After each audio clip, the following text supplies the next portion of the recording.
Paige, I guess I'll start with you. On Wednesday or last week, we talked about, you said I have an allergic reaction to the goal.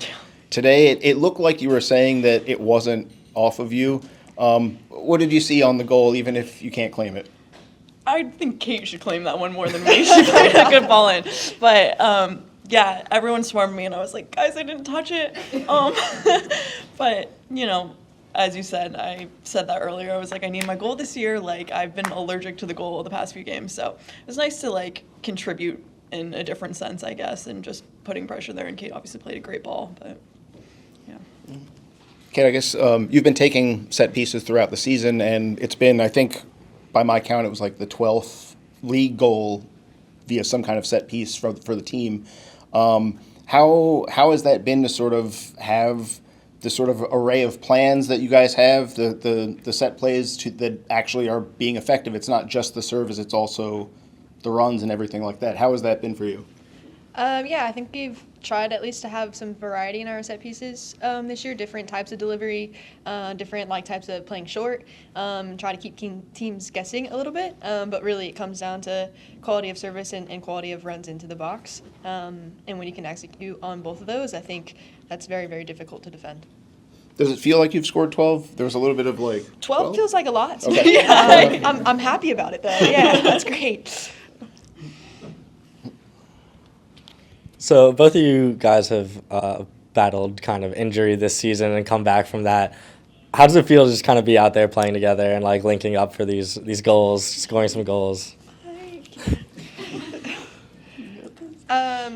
Yeah, you said it. Paige and I, both had to battle through some serious injuries the first half of the year.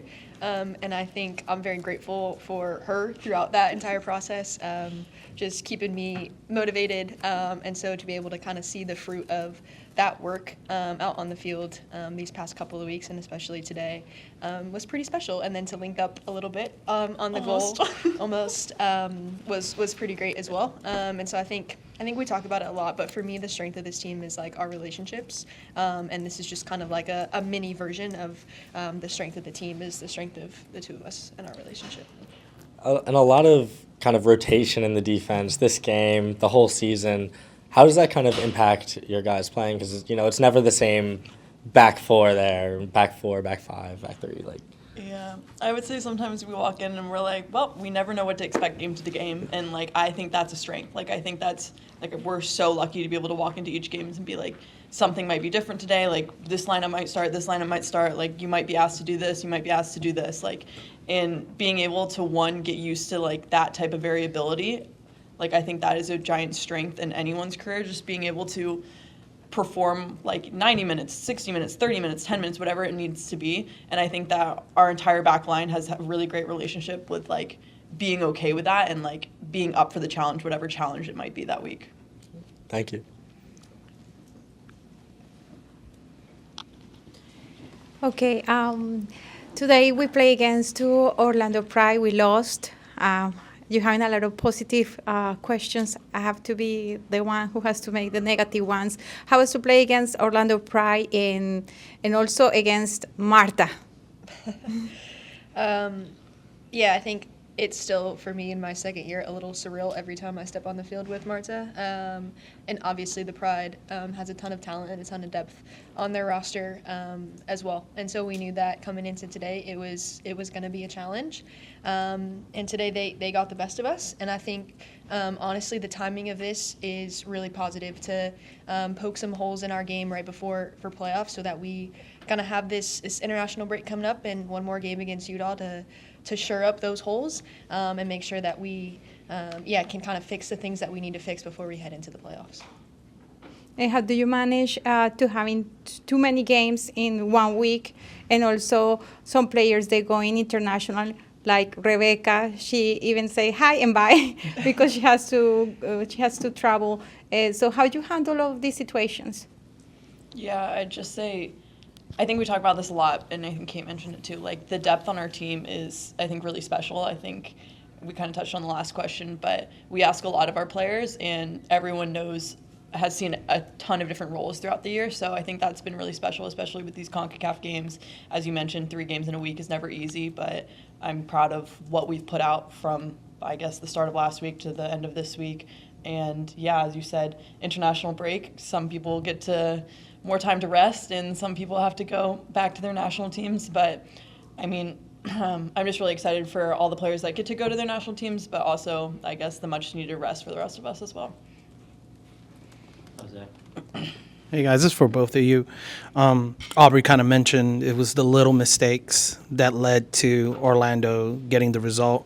From your vantage point, where did you feel Orlando succeeded in getting those opportunities to get the win, and where do you feel this team can go to bounce back from that, especially as we head into the playoffs, as you mentioned?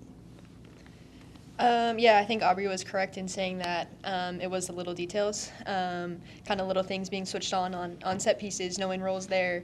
I think it comes down to some little 1v1 defending moments that can make the difference in a tight game like this.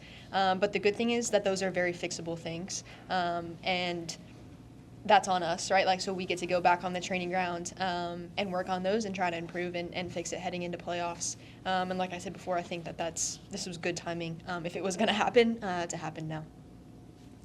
Thank you. Go to the side in the back. Hi, this is for both of you. So fans have been chanting "Free DC" at the 51st minute for several games of the season now. Just wondering what both of your thoughts were on that. Yeah, I mean, I think we're in a unique situation where we get to kind of be a voice for our city and represent kind of a lot of diversity that the city stands for. And I think that we just like to show our support for the city and whatever the city is feeling at these times. Like, I think that's great that our games are a place that they can represent themselves and make a stand for something larger.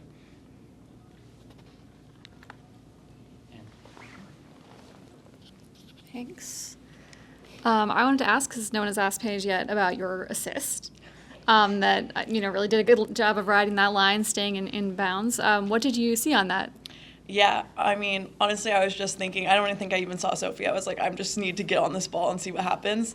And I didn't think I was gonna, to be honest, but somehow I got more power on it than I thought I was. And if you look at the replay of Sophie's goal, like, she snuck it in the smallest little gap. So it was cool. I didn't get to see it. Like, I was kind of on the ground. So it was nice to watch the replay and see that. Thank you. And go here. Hi, you say the team need to fix a little thing. What do you think the team need to improve close to the playoff games? Yeah, I think obviously it's nice to get a goal off a set piece today. It's not so nice to concede off a set piece today. So those are little details that we can shore up on the training field for sure. I think some of our defending in wide spaces, Orlando presented some different rotations that were a little challenging to us. So I think working on that relationship between outside back and winger, that's an area for us to improve as well. Thank you. Take one more for Jason. Thank you. This is for both of you. We asked Adrian several questions about approaching the international break from the perspective of several players are going to leave. I think Rebecca had to be brief with us because she's got to go like now. But I'm wondering how you approach the international break with, I'm assuming, probably a couple well-earned days off here, but then after that, how do you approach that given it's kind of a strange moment in the season to have like one game and then the playoffs coming out of a 2-week break? Yeah, I think as Kate keeps mentioning, I think like these 2 weeks are definitely, obviously we don't have the full team, but we can still practice those things like being cleaner on set pieces, watching those rotations with getting that communication with outside backs, outside forwards, any types of those relationships, even though that might not be what is going to be on the field come quarterfinals or semifinals. I think just an identity of our team and growing those identities when new people step in after international breaks, it's easier for them to learn them if we've been working on them. And as you said, obviously, much needed rest. It's been a long season, so I don't think we're going to run in guns blazing the next 2 weeks, but definitely working on those things that we need to work on. Everyone good? Yes. All right. Thank you both. Thanks, guys. Appreciate it. Everyone. Thank you.